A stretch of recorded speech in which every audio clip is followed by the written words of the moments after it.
Film की शुरुआत होती है दो भाई बहन से जो रात के टाइम वीडियो गेम खेल रहे होते हैं और बहन अपने भाई को सोने के लिए कहती है, लेकिन वो अपने रूम में जाने से डर रहा होता है क्योंकि उसे लगता है कि उसके रूम में एक डरावना मॉन्स्टर छुपा हुआ है। तब उसकी बहन जाकर उसके रूम की अच्छी सी तलाशी लेती है और कहती है, मैंने हर कोना देख लिया है, यहाँ कोई भी मॉन्स्टर नहीं है। पर तभी रूम का दरवाजा खुद ही बंद हो जाता है और लड़का जो बाहर खड़ा था उसे अंदर से किसी मॉन्स्टर की डरावनी आवाज सुनाई देती है और फिर सच में एक मॉन्स्टर रूम से निकलकर लड़के के पीछे पड़ जाता है। तभी पता चला कि ये सिर्फ एक मूवी थी जो कई बच्चे बैठकर मूवी थिएटर में देख रहे होते हैं। वही मार्शल और उसका दोस्त भी थी। मार्शल के दोस्त को ये मूवी काफी अजीब लगी, इसीलिए वो अपनी सीट से उठकर बाहर चला जाता है। तभी उसके पीछे पीछे मार्शल भी आता है। बाहर आते ही उसके दोस्त की सांसें तेज हो जाती है, इसीलिए वो अपना इनहेलर इस्तेमाल करता है। तभी मार्शल उससे पूछता है कि तुम इतना डरते क्यों हो। वो उसे ये भी याद दिलाता है कि अगले संडे हैलोवीन है और अगर तुम इसी तरह डरते रहे तो हैलोवीन कैसे सेलिब्रेट करोगे, कैसे एंजॉय करोगे। मार्शल और वो एक लड़की से मिलने जाते हैं जो एक शॉप की ऑनर थी और उसकी पुरानी चीजों की दुकान। वो वेयरवुल्फ के कॉस्ट्यूम में इन्हें डराने की कोशिश करती है। अब उससे मिलने के बाद ये वहाँ से निकलकर घर जाने लगी। मार्शल अपने दोस्त को समझाता है कि उसे अपने डर पर कंट्रोल करना होगा, बल्कि तुम्हें अपने डर का सामना करना चाहिए। इसीलिए जाओ और कबूट के घर की बेल बजाओ। अब यहाँ आसपास के बच्चे कबूट से दूर रहते हैं क्योंकि उन लोगों को लगता है कि वो एक सीरियल किलर है, कातिल है। अब उसका दोस्त हिम्मत करके डोर बेल बजाने ही वाला होता है कि तभी पीछे से कबूट आकर उसे डरा देता है और वो सीधा मार्शल के पास भाग जाता है और फिर दोनों भी अपने अपने घर चले जाते हैं।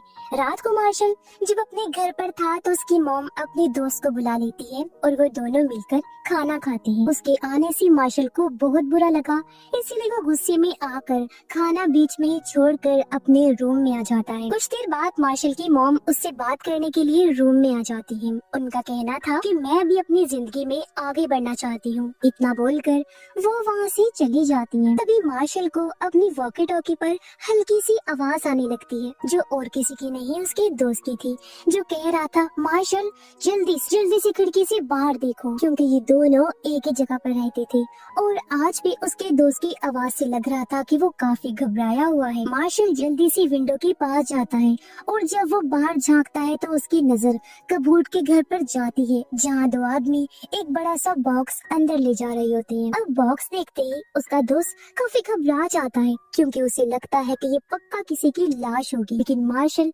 थोड़ा सोचता है और अगले ही पल उसने कहा, या फिर कोई मूर्ति या कीमती चीज भी तो हो सकती है ना, क्योंकि वैसे भी कबूट की हरकतें इसी तरह की अजीब। अब अगले दिन मार्शल और उसका दोस्त अपनी क्लासमेट से मिलते हैं और उसे कल रात के बारे में सब बताने लगते हैं। क्लासमेट उन्हें बताती है कि वो एक इन्वेस्टिगेटर रिपोर्टर बनना चाहती है बड़े होकर, लेकिन मुझे कभी भी कोई दिलचस्प चीज देखने को मिली ही नहीं। अब ये लोग स्कूल की म्यूजियम में जाते हैं जहाँ अजीबोगरीब चीजों को रखा जाता है, क्योंकि आज इन बच्चों का म्यूजियम ट्रिप था। जिस बीच उन्हें एक अजीब सी अनोखी सी चीज दिखाई जाती है जो एक मम्मी थी। अब उसमें क्लासमेट एक अजीब सी चीज नोटिस करती है कि ये वाली मम्मी एक ताबूत में रखी गई है, जबकि उसके पास ही दूसरा ताबूत भी रखा हुआ है, मगर वो खाली था। इसका मतलब कि वहाँ एक नहीं बल्कि दो मम्मीज थी। तो टीचर बताती है कि दूसरी मम्मी को हाल ही में किसी ने चुरा लिया है। अब कहानी ये थी कि दोनों मम्मीज जब जिंदा थी तो एक दूसरे से बहुत प्यार करती थी। उनकी फैमिलीज उन्हें जिंदा अलग नहीं कर पाई तो उन्हें मम्मीफाई करके हमेशा के लिए ताबूत में बंद कर दिया था। लेकिन कल ही एक मम्मी को चुरा लिया गया है और अब म्यूजियम की ट्रिप के बाद मार्शल फौरन कहता है कि मम्मी जरूर कबूत नहीं चुराई होगी।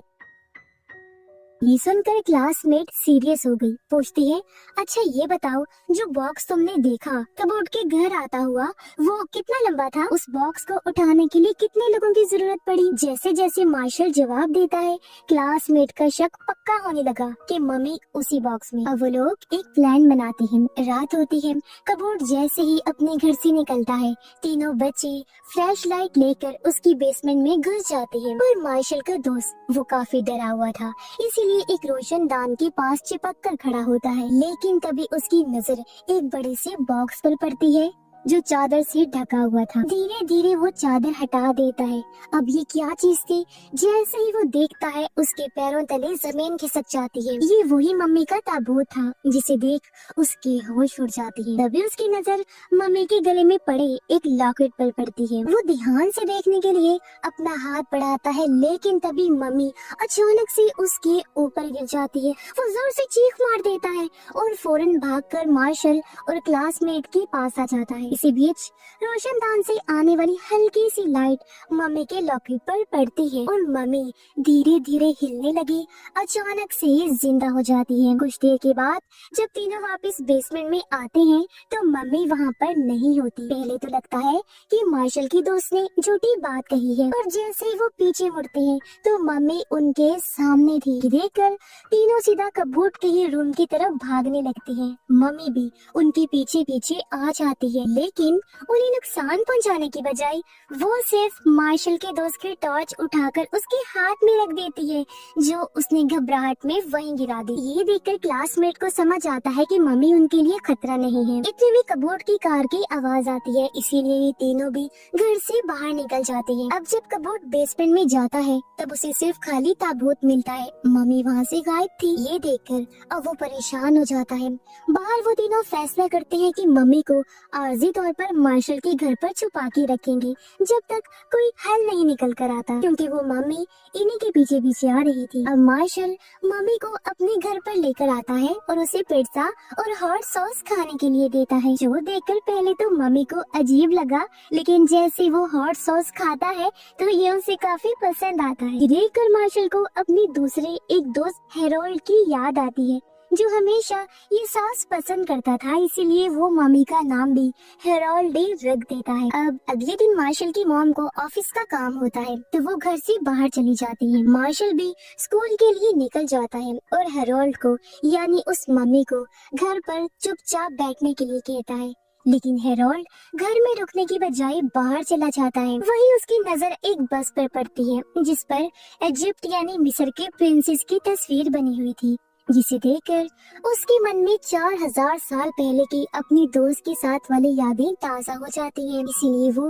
तस्वीर को हाथ लगाने लगा, लेकिन तभी उसके जिस्म से लिपटी पट्टी बस में अटक जाती है। जैसे बस चलने लगी, हेरोल्ड भी उसके पीछे पीछे घिसटने लगता है। दूसरी तरफ स्कूल की बात, मार्शल, उसका दोस्त और क्लासमेट जब घर पहुंचते हैं तब उन्हें हेरोल्ड यानी मम्मी कहीं पर भी नहीं दिखता, इसलिए तीनों उसे ढूंढने निकलते हैं। जबकि वहाँ हेरोल्ड यहाँ वहाँ घूमते घूमते सीधा म्यूजियम के बाहर ही पहुँच जाता है। म्यूजियम के दरवाजे पर इजिप्शियन प्रिंसेस की तस्वीर देखकर बिना सोचे समझे अंदर चला जाता है। वो तीनों जब यहाँ पहुँचे तो उन्हें भी शक होता है कि हेरोल्ड भी म्यूजियम में ही गया होगा, इसीलिए वो भी फौरन म्यूजियम के अंदर आ जाते हैं। वहाँ वो हेरोल्ड को ढूंढ ही लेते हैं और चुपके से उसे म्यूजियम से बाहर लेकर आ जाते हैं। अब वो उसे म्यूजियम में तो बिल्कुल नहीं रख सकते थे क्योंकि मम्मी जिंदा जो थी। अब तीनों उसे लेकर अपने साथी शॉप के ओनर की दुकान पर आ जाते हैं। शॉप ओनर मम्मी की लॉकेट की तस्वीर खींच लेती है, जिस लॉकेट की वजह से वो जिंदा हुआ था,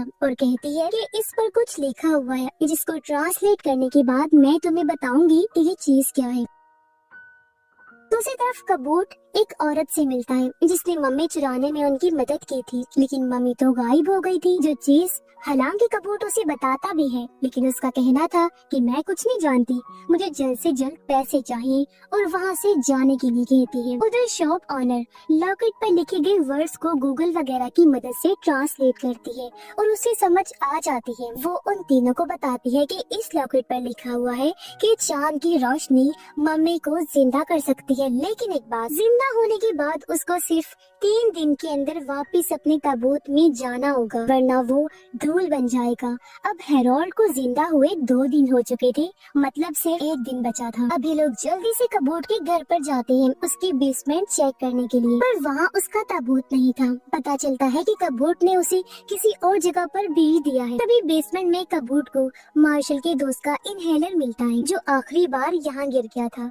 इनहेलर पर उसने अपना नाम लिखा हुआ था, जिससे कबूट समझ जाता है कि बच्चों ने ही मम्मी को चुराया है। अब अगले दिन के सभी लोग मम्मी के साथ बैठकर प्लानिंग कर रहे थे कि तभी अचानक से कबूट अपने गैंग के साथ वहाँ पहुँच जाता है और वो लोग मम्मी के बारे में सवाल करने लगते हैं। लेकिन मार्शल बड़ी हिम्मत से जवाब देता है कि वो मम्मी तुम्हारे पीछे है। पहले तो कबूट को लगता है कि ये मजाक है, लेकिन जैसे वो पलट कर देखता है तो सच में वहाँ हेरोल्ड मम्मी होता है। अब यहाँ पर मम्मी कबूट के कुछ लोगों को उठाकर दूर दूर फेंक के मारता है और ये लोग फिर से मम्मी को लेकर वहाँ से भागने लगते हैं। रास्ते में इन्हें मार्शल की मोम का दोस्त मिला, जो इन्हें बताता है कि रूट 12 पर एक आइसक्रीम फैक्ट्री है जिसमें उन्हें ताबूत मिल जाएगा। तब वो लोग वहाँ जाने के लिए शॉप ऑनर की मदद लेने का सोचते हैं, पर वो एक फेस्टिवल त्योहार में बिजी होती है, इसीलिए सब भी फेस्टिवल में पहुँच जाते हैं। कबूट को भी पता चलता है कि ये सारे बच्चे फेस्टिवल में ही गए हैं, इसीलिए वो भी जाने के लिए निकल जाता है। वहाँ उन्हें शॉप ऑनर मिल गई, जिससे वो लोग मदद मांगते हैं और वहाँ से निकलने ही वाले थे कि तभी कबूत और उसके लोग आकर उनका रास्ता रोक लेते हैं। एक आदमी मम्मी के गले में से लॉकेट खींच लेता है और जैसे ही लॉकेट उसकी बॉडी से हटा, मम्मी वापिस से मुर्दा बन जाता है जैसे पहले था। तब कबूत उस मम्मी को लेकर वहाँ से जाने लगता है और ये चारों भी उसका पीछा करने लगते हैं। अब फैक्ट्री में आने के बाद कबूत मम्मी को एक आदमी को दिखाता है जो उसे खरीदने आया था।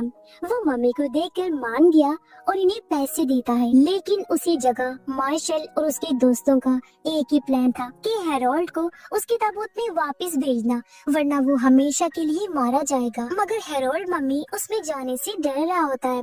तभी मार्शल उसे कुछ समझाता है और हेरोल्ड भी हिम्मत रख के आगे बढ़ता है, लेकिन तभी मार्शल को कबूट के आदमी पकड़ लेते हैं।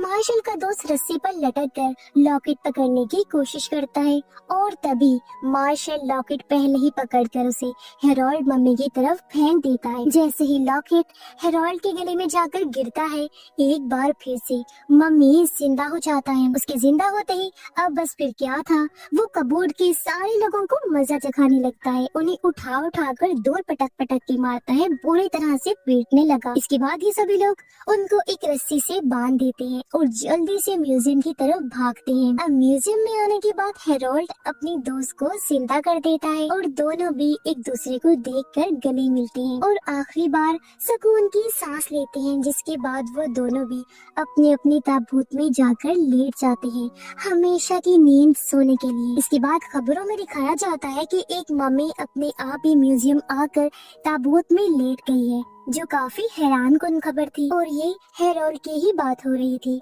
साथ ही मम्मी को चुराने वाले चोर यानी कबूट और उसके साथी भी पकड़े गए थे। मार्शल और उसकी मोम का दोस्त भी अच्छे दोस्त बन गए थे, क्योंकि मार्शल को भी समझ आ गई थी कि वो एक अच्छा इंसान है और मेरी मोम का हमेशा बहुत अच्छे से ध्यान रखेगा, और ये लोग खुशहाल फैमिली की तरह रहने का फैसला करते हैं। और इसी हैप्पी एंडिंग के साथ ही इस फिल्म की कहानी